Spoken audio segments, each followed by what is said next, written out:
The architect's last masterpiece, the code that can't be bought. You've heard the saying, the internet is forever. We accept that as a warning mostly, a reminder that our embarrassing posts from 5 years ago are just a Google search away. But we rarely consider the flip side. We rarely think about what happens to the masterpieces that are deliberately abandoned. I am a digital archaeologist. Most people look at the Roblox front page and see the shiny tycoons, the simulators, and the hyper-social hubs. I look beyond that. I look at the bedrock. I hunt for the null, the servers that are officially offline, yet their code still pulses, hidden by layers of updates, like an ancient city buried under modern asphalt. For months, my research has been consumed by a ghost, a developer from the golden era of 2013, known only as the Architect. To say he was a coding prodigy is an understatement. He pioneered mechanics we use today, and then he just erased himself. He wiped his profile, archived his projects, and left a single obscure post on a dying development blog. I have built a mirror. He who sees himself within it will find the way home. I didn't just find this place by clicking a link. I sifted through petabytes of archived game data, tracking packet signatures that shouldn't exist. It was like hunting for a specific grain of sand in a desert. But I was persistent. I had to know if the legend was real. Today, we are going there. But understand this. We aren't going for rewards, we aren't going for competitive edge, and we aren't going to break the rules. We are going to find out if, in a world built entirely from synthetic data, it is still possible to find truth. The sheer absence of everything hits you first. It's a sensory deprivation tank built from code.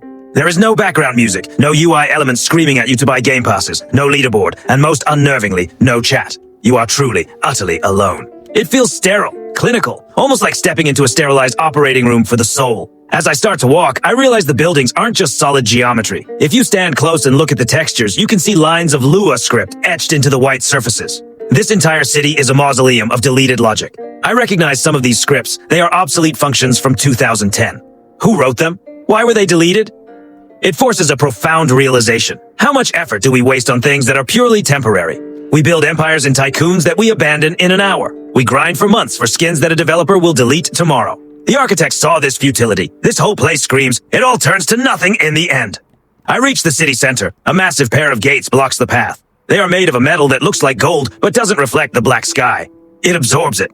Above them, a simple, non-interactive sign in an old, serious font reads, "Entrance permitted only to those whose word weighs more than their gold."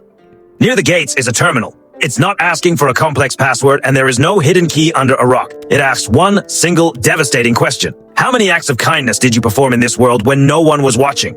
Take a deep breath and think about that. How often in our online lives do we do good deeds just to get a like? Just to post a clip of us helping someone? Just to hear, "You're so generous, Dex"? The architect is filtering for ikhlas, for absolute sincerity. He is asking about the moments you helped a noob understand a mechanic and didn't brag about it on Discord. The moments you stood up to a bully, not to look cool, but because it was right. I sit there in real life staring at the screen for a full 5 minutes. I have to be honest. If I lie, I have a feeling the gates will never open. I type my answer. I don't think they are enough, but I hope they are sincere. Slowly, without a sound, the golden gates slide back. It was a test of humility and self-awareness.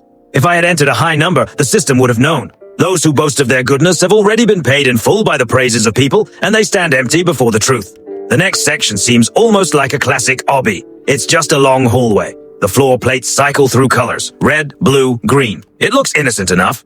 But the moment I try to sprint, I'm violently shoved back to the start by an invisible wall. I try jumping, same result. A message appears in the chat box. It's the first text I've seen. Haste is the breath of regret. Patience is the whisper of home. Slow down. In our world, we are addicted to speed. We want instantly loadable games, instant dopamine hits, instant victories. Here, that addiction is used against you. This is the trial of sabr, patience. Sabr isn't just waiting around, it's the active, disciplined stillness of the heart. It's maintaining your dignity and resolve when everything around you is demanding you panic or hurry. I am forced to take one slow, deliberate step at a time. I have to synchronize my character's movement with the slow rhythmic hum of the ambient wind. If I move too fast, I reset. 10 real-life minutes pass. 20. My hands are starting to sweat. My real-life clock is ticking. I'm missing notifications on my phone. YouTube analytics are demanding my attention. The real world is screaming, hurry! But here, I must be still. As the silence stretches, the walls themselves seem to respond. They change from simple textures into memories. I see a montage of the architect's life in the early 2000s. I see a young developer being mocked for a clunky mechanic, and then I see the architect spending hours anonymously helping him fix it. I see him seeing his creations being used to scam children for Robux. I see him seeing the community he loved descend into greed and vanity. He didn't leave because he was bored or because his script stopped working. He left because he realized that by building technology, he had forgotten to build character. He was heartbroken. This entire corridor is his apology. He forces you to slow down so you can feel his sorrow. You have to experience the emptiness of speed to appreciate the value of slowness. When I reach the light at the end, I don't feel accomplishment. I feel a profound, quiet peace. The light reveals a grand floating library. There are no walls, only endless drifting bookshelves that seem to extend into infinity. But these aren't books. They are memory sticks, logs of chat rooms, PMs, group shouts from 2008 to today. I grab a log from the floating shelf. It's a 2012 chat from a sword-fighting community. There are encouraging words, people teaching each other tactics, but also insults and boasts. The architect spent years cataloging the words of the community. He believed our words in the digital world are our eternal monuments, far more important than the pixels we move. I approach the main table in the center. Resting there are two objects. They don't look like Roblox assets. They look too detailed, almost PBR rendered. One is a glimmering key. It pulses with the color of Robux and rare limiteds. It looks seductive. Underneath it, a simple hovering caption states, "Take this key and you will gain ownership of every single paid script in Roblox history. You will be the richest developer instantly. Your games will make millions. Your fame will be legend." The second object is an old, worn quill. It is simple, slightly cracked. Beneath it, use this quill, and you will write one line of code that helps another soul anonymously.